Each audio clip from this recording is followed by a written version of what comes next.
Why does music move us so? What causes us to have such strong emotional responses to music? Emotional responses are at the core of the musical experience, but they're exceedingly difficult to elucidate.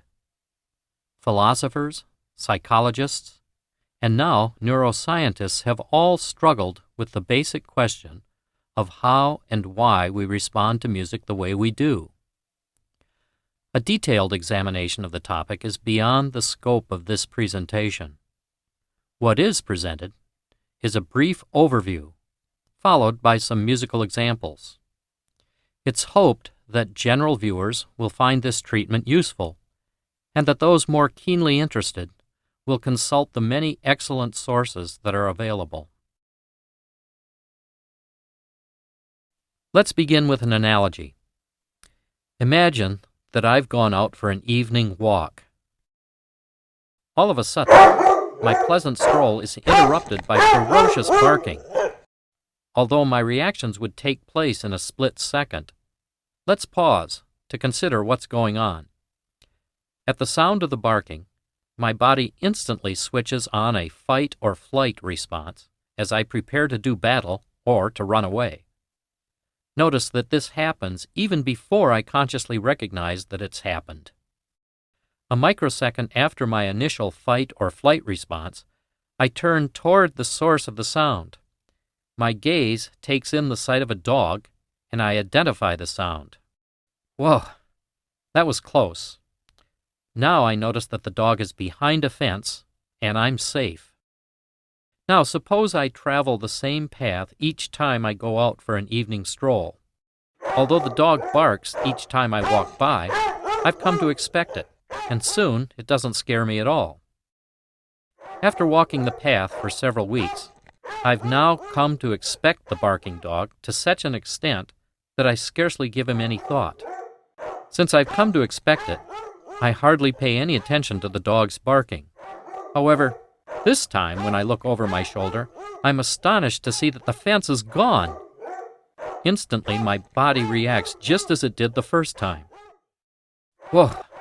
Once again, I'm relieved when I notice that the dog is held by a chain. From this little example, we can see that there is both a fast path and a slower path to emotional responses.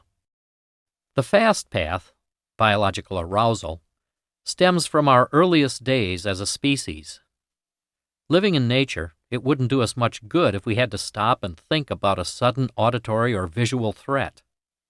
Thus, built into us is a rapid response mechanism. Even though we no longer use it to avoid saber-toothed tigers, it comes in handy when we've stepped off a curb without first noticing that the bus is heading right for us. Technically, the sympathetic division of the autonomic nervous system speeds up breathing and heart rate, shunts blood to the large body muscles, and heightens alertness. All this happens without our having to think about it. The slower path, although this may still be in terms of microseconds, is cognition. It takes time for our minds to search our memory banks for relevant references or to put things together in order for a novel stimulus to make sense. David Huron elaborated upon the fast path, slow path model with his ITPRA theory of expectation. ITPRA stands for imagination response, tension response, prediction response, reaction response, and appraisal response. Imagination and tension responses occur in anticipation of an outcome. They prepare us for what's about to happen. Prediction, reaction, and appraisal responses occur after an event and detail how we react to an event. Prediction responses are concerned with expectation-related emotions. Reaction responses are similar to fast path reactions and appraisal responses are akin to the slow path response. What follows is an attempt at a step-by-step explanation of how cognition works in this regard. 1. We constantly generate expectations about upcoming events and about future actions. 2. These expectancies are largely unconscious. 3. These expectancies are usually in the form of schemata, which themselves are based on Gestalt principles of organization. 4. Any disruption to our ongoing expectancy causes biological arousal via the fast path, autonomic nervous system. 5. Biological arousal, in turn, causes a search for an explanation. What happened? What was that? What's going on? 6. Biological arousal and the search for cognitive meaning combine to create an emotional response. Surprise and fear turn to relief with the realization that the dog is behind a fence. Now let's see how this applies to music. Listen to this brief excerpt. It's likely that you will have heard it before. However, imagine that you're hearing it for the first time.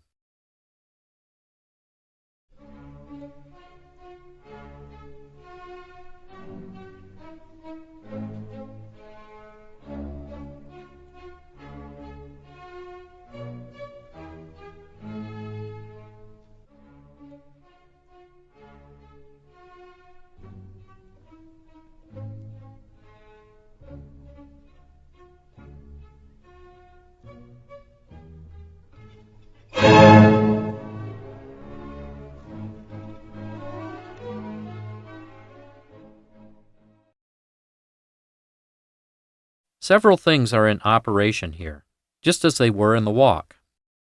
Assuming that you're familiar with Western tonal music, certain expectations are almost immediately set up. This is done through the use of meter, an expectation of duple meter, strong, weak beats, tonality, an expectation of cadence points, and so forth. By repeating the opening melody and making it softer the second time, Haydn confirms these expectations. Although you might consciously attend to these expected schemata, in a typical listening situation, they'd be largely unconscious. If you've never heard the piece before, a startle response, biological arousal through the fast path, occurs when the loud chord comes instead of the expected cadence.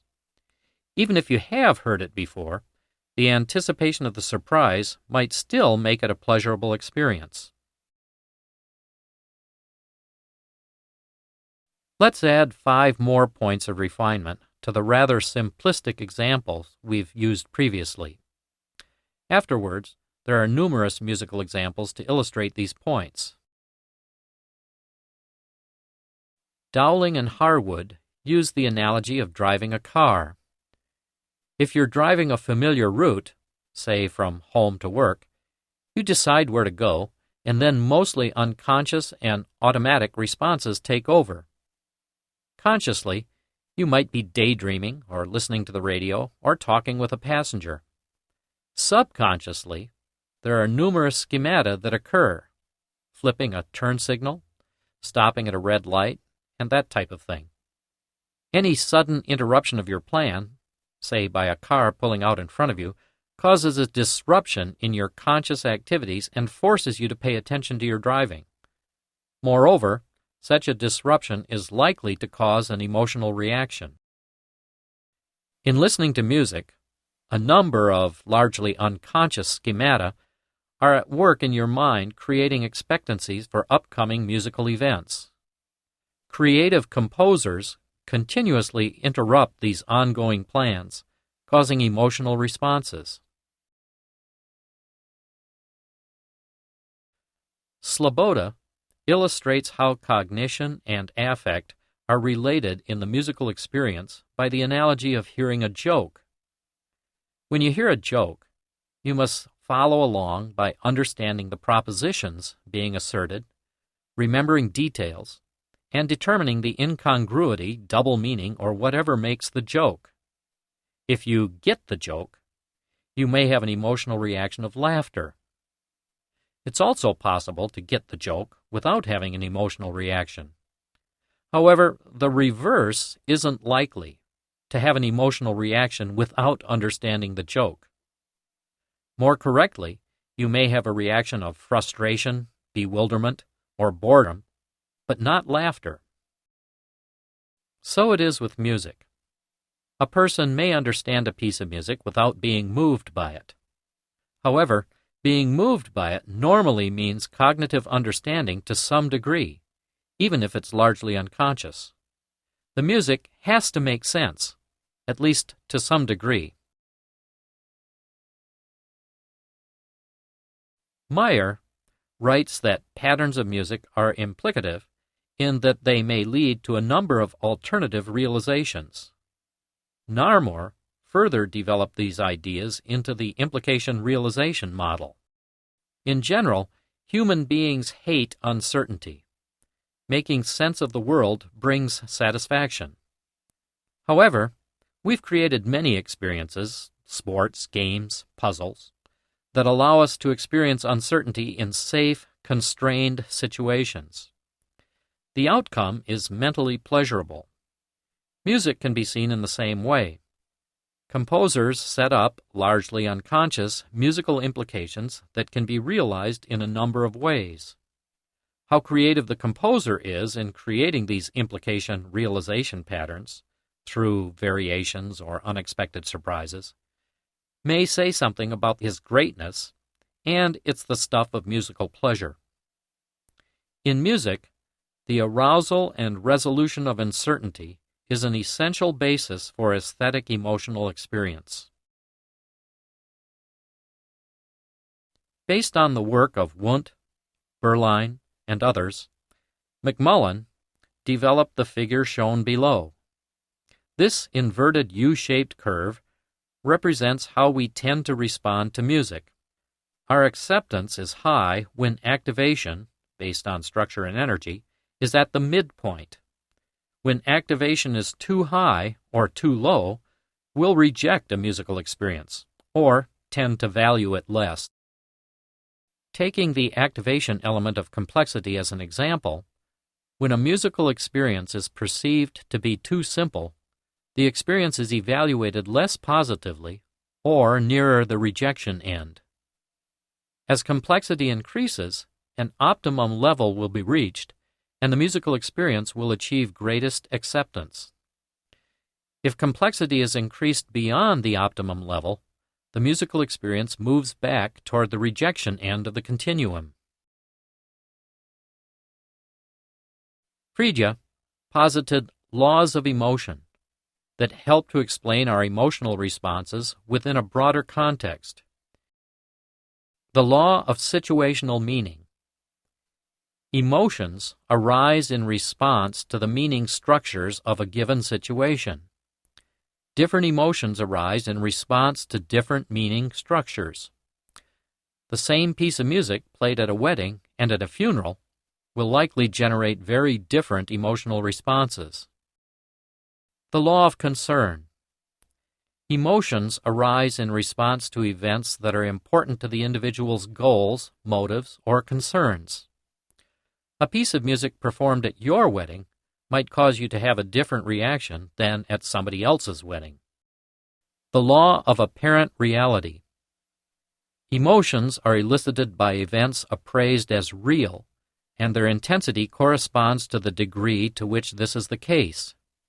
Hearing your favorite artist live is very different from hearing the same music on a recording. The law of habituation. Continued pleasures wear off. This may explain why a hit popular song, heard repeatedly, soon gives way to the next hit popular song.